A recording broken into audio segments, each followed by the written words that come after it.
Assalamualaikum warahmatullahi wabarakatuh. Di sini saya Rizza Ahmadur Muhammad dengan NIM akhir 265.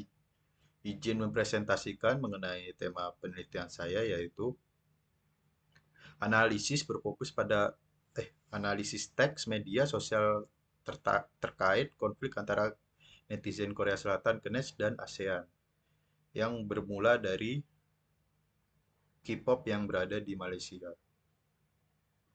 Pertama, saya akan menjelaskan dataset ini berasal dari mana. Data ini dikumpulkan menggunakan metode web scraping dari platform X.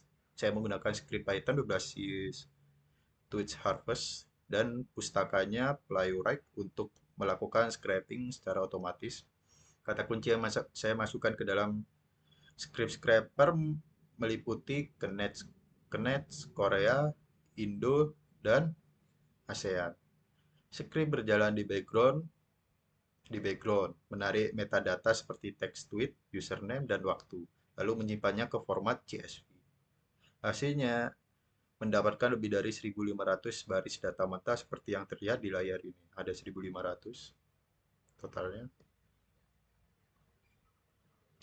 Selanjutnya saya akan beralih ke eksperimen dengan menggunakan kode IPNB.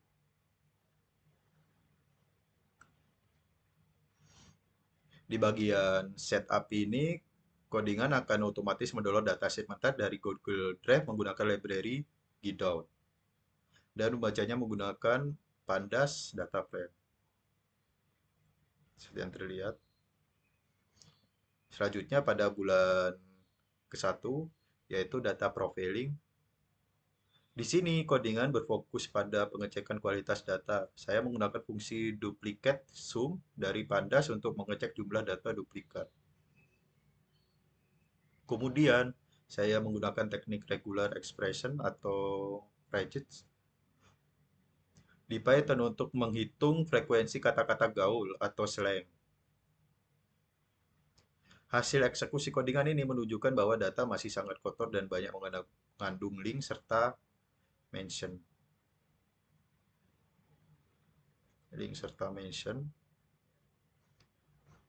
Selanjutnya ke bulan kedua untuk basic cleaning dan normalisasi. Di bulan kedua, saya membuat fungsi basic cleaning. Kalau dilihat pada codingan ini, saya menggunakan text lower untuk cache folding dan rentetan fungsi regex resub untuk membuang URL, hashtag, mention, dan angka. Setelah itu masuk ke tahap normalisasi, saya membuat tipe data dictionary di Python bernama slangdict yang berisi pemetaan bahasa gaul ke bahasa formal. Codingan akan melooping setiap kata dalam tweet. Jika kata tersebut ada di dictionary, maka otomatis diubah ke kata baku. Hasilnya bisa dilihat pada tabel komparasi di bawah. Ini teks menjadi jauh lebih rapi. Nah, selanjutnya ke bulan ketiga yaitu labeling. Di bulan ketiga data bersih yang masuk ke proses labeling karena datanya awalnya tidak ada berlabel. Kenapa? Karena kan kita hasil scraping dari web yaitu berupa data teks. Maka biar tidak ada labelnya kecuali kalau datanya angka sudah dilabeli kayak tabular gitu tidak usah. Saya membuat rule based function bernama apply keyword labeling. Codingan ini akan mengecek jika di dalam teks terdapat array kata kunci seperti tidur, lelah, maka dilabeli insomnia. Jika ada kata sedih, nangis, maka akan dilabeli depresi. Jika tidak ada satupun yang masuk, maka dikategorikan lainnya atau netral. Hasil runningnya menghasilkan distribusi label baru seperti yang tampil di layar ini.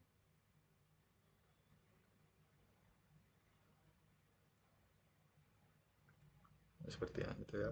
Selanjutnya ke bulan keempat.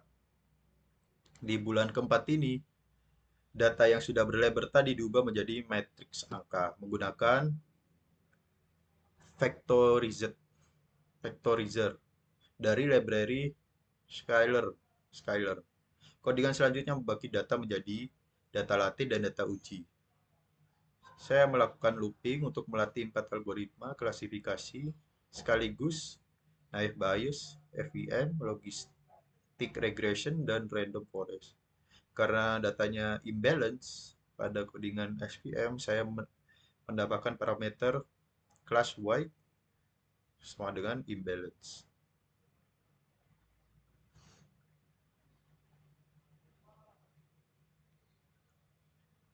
Imbalance. Dari hasil print output komparasinya dapat disimpulkan bahwa model SVM adalah model yang paling unggul dengan akurasi dan vector F1 skornya mencapai 95 hingga 96%. Seperti yang terlihat di sini ya. Selanjutnya saya akan beralih ke draft jurnal saya. Sebagai penutup, semua hasil codingan analisis dan output eksperimen tadi telah saya dokumentasikan ke dalam draft ini ya.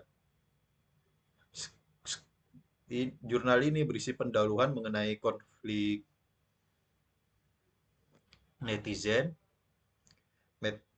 metodologi scraping, dan preprocessing tadi yang sudah dijelaskan di collab,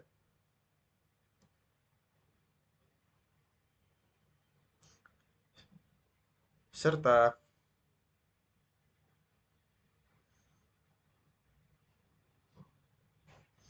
hasil pengujian yang menegaskan bahwa SVM adalah algoritma terbaik untuk kasus klasifikasi teks ini. Sekian dari presentasi saya. Mohon maaf bila ada salah kata atau penyebutan atau penjelasan yang kurang.